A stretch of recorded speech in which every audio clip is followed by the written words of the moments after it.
Okay, here we are making choux paste, which is the pastry dough you use for making cream puffs and eclairs. We start off with 125 mils of water and 65 mils of margarine. Okay. We're going to bring that up to a boil. Okay, so we've already started our oven at 450 degrees Fahrenheit. So I've preheated the oven. Okay, and make sure your rack is in the middle. You're going to combine your butter or margarine and water in the large saucepan, and we're going to bring that up to a boil. Okay, you can have this on medium to high heat to get it up to a boil, and then we could turn it down a little bit when we add our flour and salt. Okay.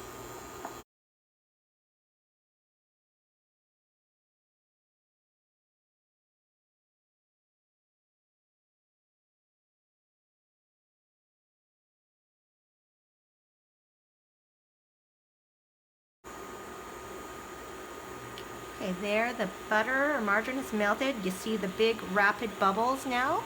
We're going to add our salt and flour. So I'll put my salt in with my flour. Okay, just add all our salt and our flour, and we're going to mix this quickly over medium heat and cook our flour until this is smooth and the mixture leaves the side of the pan.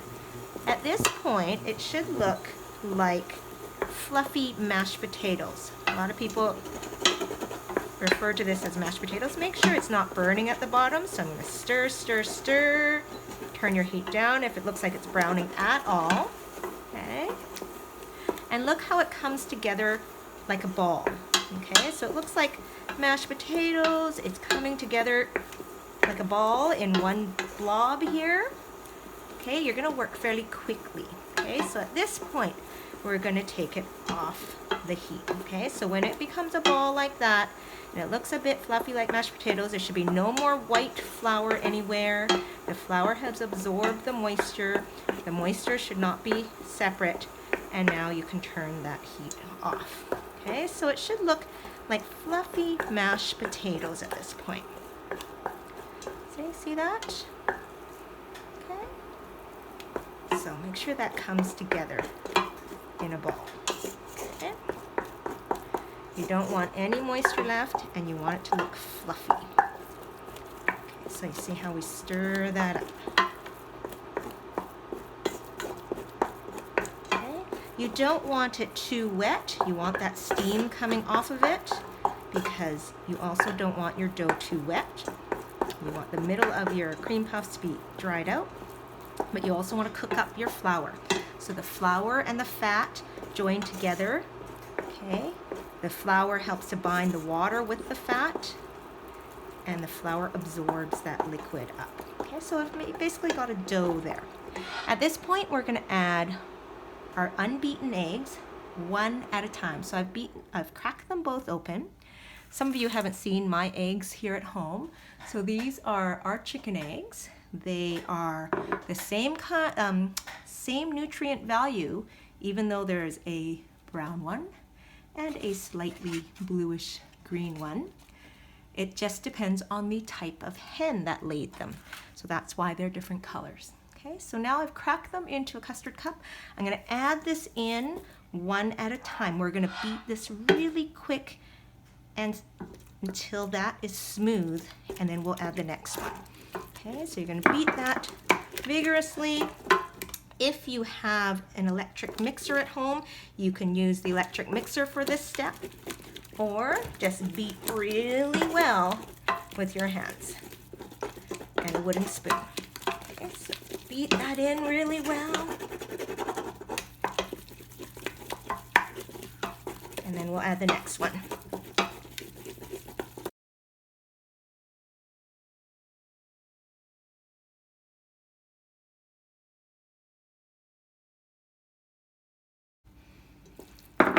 Again, mix that really well. You see how it's separated right now, but once we get it mixed in, it will combine with the flour and water and butter mixture. Okay, so it should be not greasy looking like this. We should get that mixed in really well. This is where electric mixer really does help.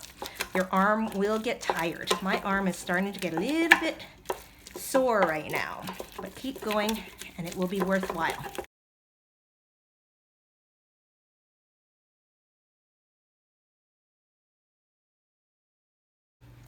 Okay, my arm is so tired right now, but it was worthwhile because this is what our dough should look like. Smooth, okay, glossy, you can see a sheen to it, thick, okay, but not oily. The fat has not separated, which is perfect, okay? At this point, you're gonna let it cool just a little bit, and then we're gonna put it into our piping bag, okay? So we'll need a rubber spatula to scrape that dough out of here and into our piping bag.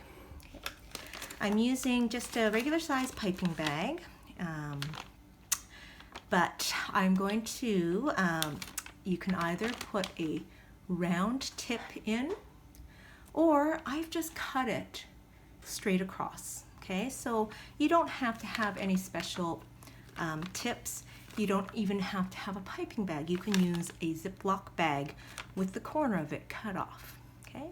If you have a piping bag or the Ziploc bag, I suggest when you fill this, you put it into a mug or cup.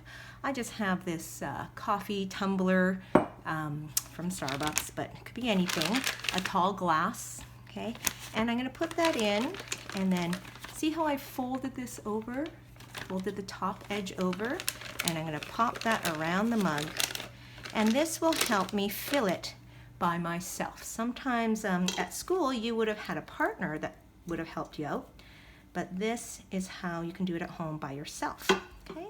So you're gonna let this cool a little bit because it'll be too hot to put into the plastic bag right away, but you don't have to wait too long. So then we're going to, once that's cool to the touch, I can touch that. You're gonna put that into the mug, use your hand on the plastic and pull it off just like you would when you fill it with icing.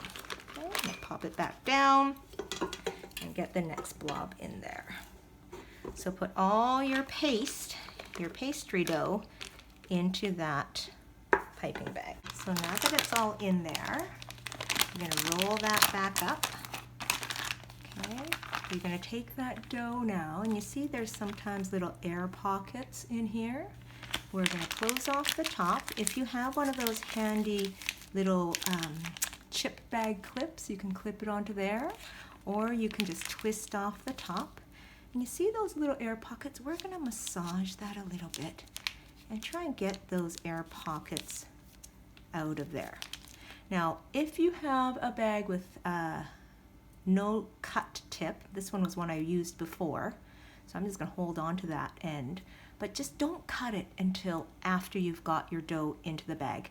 Then you can cut it, okay? At this point, because my bag was already cut, I'm gonna fold that over and then still massage my air pockets, okay, up and out. We don't want to be squirting our dough and having a big air bubble come out as we're trying to get a nice shape, okay? So I'm going to squeeze those air pockets towards the top of the bag. Okay, there we go. I've squeezed out a lot of those air pockets as much as I could, and then I put my little clip on at the top. Okay, we're gonna get a parchment lined pan here. We're gonna pipe small circles about the size of, let's say, a toonie. Okay, that would probably be a good mound. Okay, so let's squeeze straight up and down and lift up. Squeeze and lift up. Now these points, you don't want them, so you could take a little bit of water on your fingers and pat them down so that they don't burn. We don't want any sharp tops, okay? Try and keep them the same size if possible, and make sure you give some distance in between each one. The other thing you can do to prevent those little points is to use a metal spatula. You dip it in a little bit of water so the dough doesn't stick to it, and as you're piping, when you're ready to finish, you can cut it off and not have as much point on top. Cut off with the metal spatula. Okay, you may need to dip it once in a while in the water to prevent it from sticking.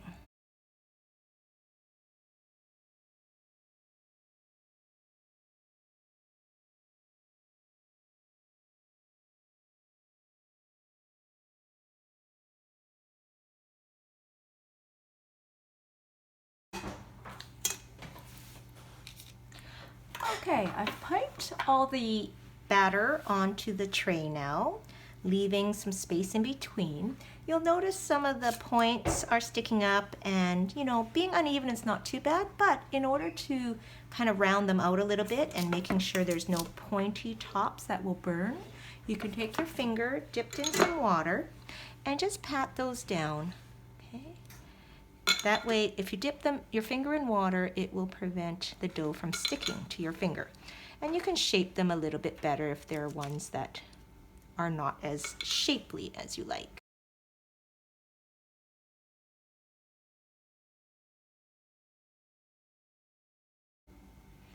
Okay, so you can gently pat down the little points with your finger dipped in water. Be gentle, try not to push all the air out of it, just kind of round out the tops. There you go, no more pointy tops. I'm going to pop those into the oven at 450 degrees for the first 10 minutes. Do not peak, okay? You need that nice hot heat, that high heat to create the steam from the eggs. The eggs are your only leavener here, so that the water in the eggs are going to poof up, the water that's in it as well, are going to create a lot of steam and expand these little cream puffs, and that's what makes them nice and airy and light in the middle. So we need that high heat for 10 minutes. Then we reduce the heat to 375. Don't peak, don't open the door. This last 15 to 20 minutes of baking is to dry out the middle. We don't want a wet, soggy middle. We want that shell to be cooked fully so it doesn't deflate. Okay, off we go. Right. The timer has gone off for 15 minutes. Let's take a look. Ooh, they're nice and golden brown. And how you can tell is you could take one out and you can see it's nicely golden brown. Okay, and if you're not sure, you can cut one in half. Here I am testing whether it's done or not, and it is nice and golden, and it is not too wet in the inside. It's going to hold its shape. So we are going to take them out of the oven.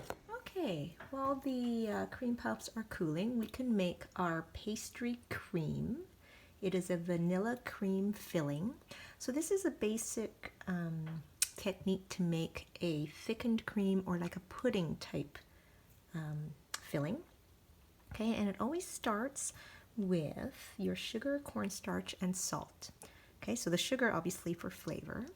It is also going to separate the cornstarch granules. So the cornstarch, in this case 30 milliliters, it was 80 milliliters of sugar, 30 milliliters of cornstarch, and a few grains of salt just for flavor.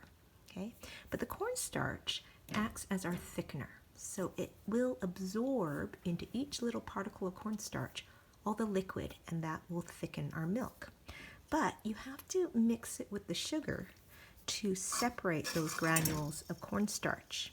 Okay, just like if you were using it in a stir fry or a gravy or a sauce, you should never throw dry cornstarch into a hot boiling mixture. It will get clumpy and lumpy.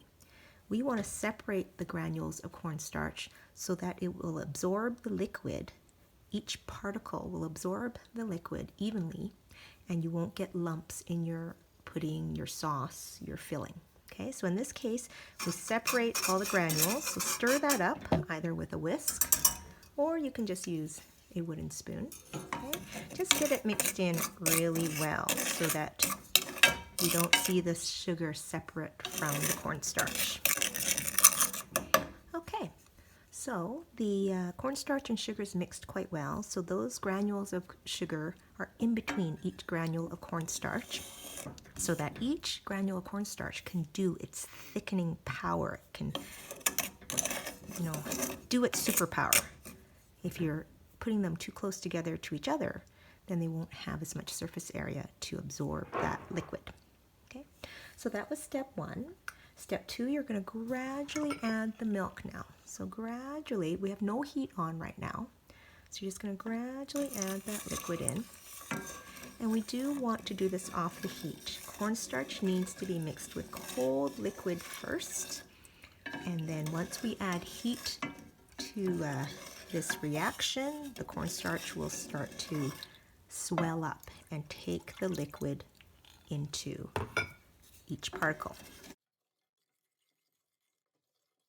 Step number 3 is to cook this over medium heat, stirring constantly. So we want to make sure we're stirring the whole time to let go of the steam. We want that moisture to come out of our mixture, and also to make sure none of the cornstarch granules are stuck to the bottom or stuck to each other. So we want to keep that mixture moving. Okay, here we go. I'll turn that heat on now.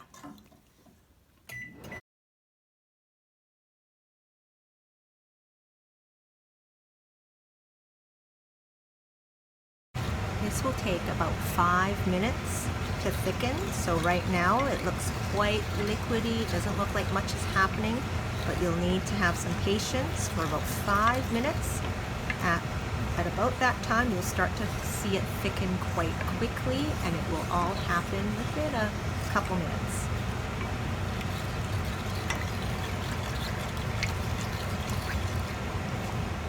Okay, it's been about 4 minutes now, and you can see this starting to thicken. Okay, we've got some bubbles going on. You can see the lines of the spoon are starting to show. Okay, and it's not milky anymore. It is definitely more gravy-like or sauce-like.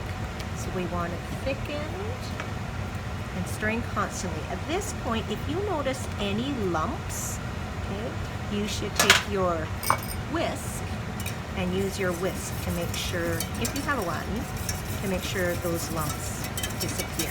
Okay, so at this point, if you notice any lumps, take your whisk and stir that out. Okay, if you don't have a whisk, just really stir with your wooden spoon. Okay, this is looking really good. So you want it to be like a thick pudding-like consistency. Okay, I go a little bit thicker. You don't want it runny. You want it to show these lines. So when I draw a line, that should stay. You see that line that stays in there? Like that. Okay, so that looks pretty good to me. So you can stop the heat there. Okay. We're gonna beat the egg now. So if it's already this thick, you can stop your heat, take it off the heat if you need to. And here now we're going to talk about beating your eggs. Okay, we're going to beat the eggs, and now we need to temper them. So once you've beaten them a little bit with a fork, okay, slightly beaten with a fork, you're going to add a little of that hot mixture. So we'll bring that back. So we're going to take a little bit of this hot mixture and temper our eggs. We don't want to dump our eggs right into the hot mixture because it will scramble those eggs. So if we slowly add a little bit of that hot mixture in and just blend that in, you can add another scoop in there.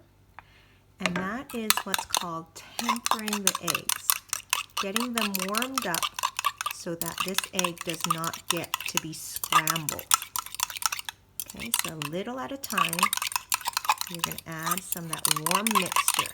Now that this egg is warmed up, it will not scramble once we put it into the hot, thickened cornstarch mixture. We're going to add the egg now to the hot mixture. Make sure you use your rubber spatula and scoop it all out. See, now that it's warmed up, it's not such a shock for the eggs, and you can get that mixed in really well. And then once we've got that mixed in, we can turn our heat back on if you need to, and we're going to thicken it up again.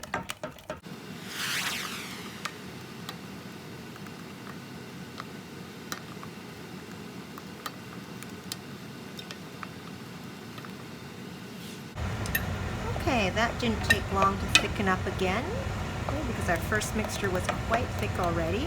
But when you put the egg in, it does thin it down again, so you do want to thicken it up again. Once this is thickened up, we're going to add our margarine and vanilla just at the end here, and that will add our flavor. So just stir that in.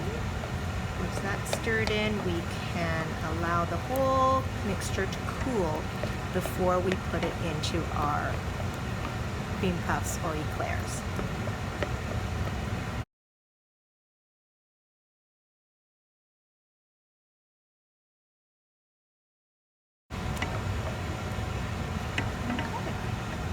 That is our pastry cream. There's our thickened mixture, pastry cream, that we are going to allow to cool now and then pipe into our cream puffs.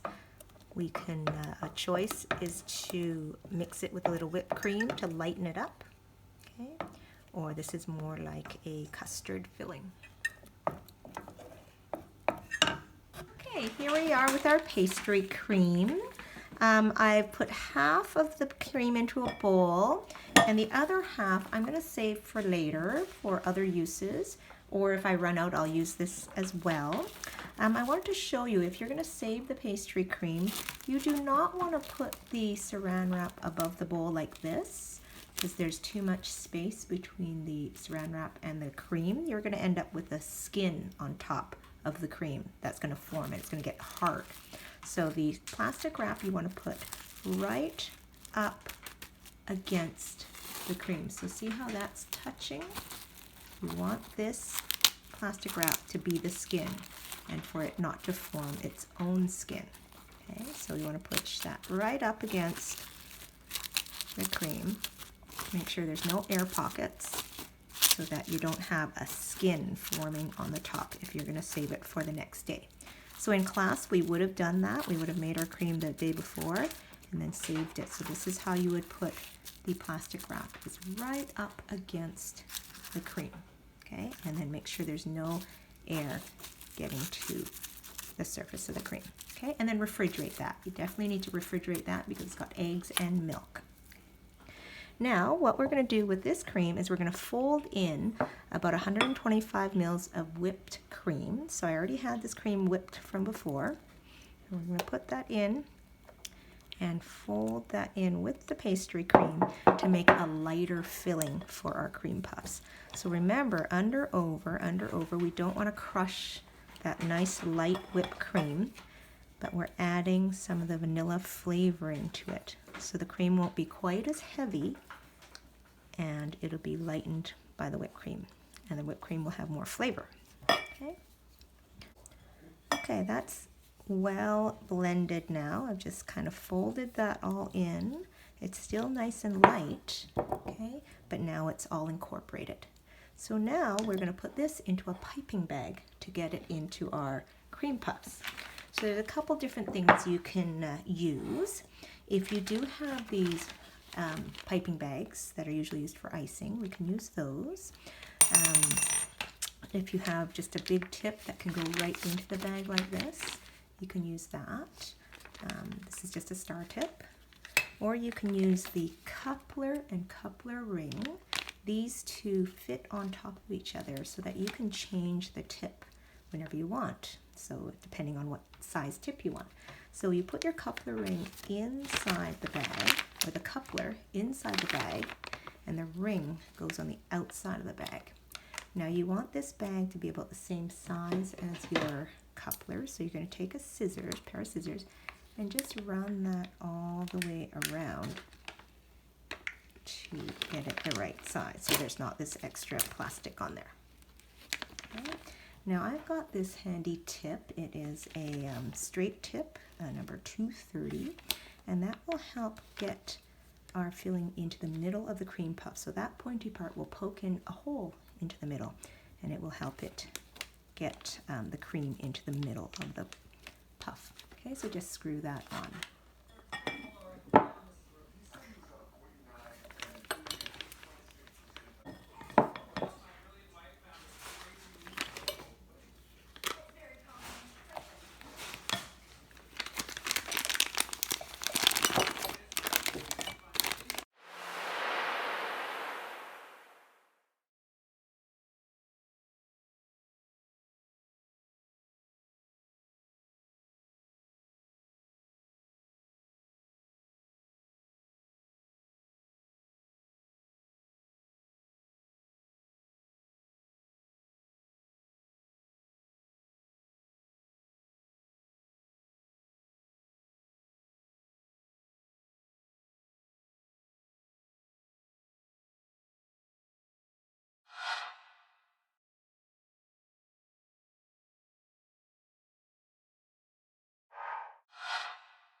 cream, one topped with melted chocolate chips, and the other one just sprinkled with a little bit of sifted icing sugar.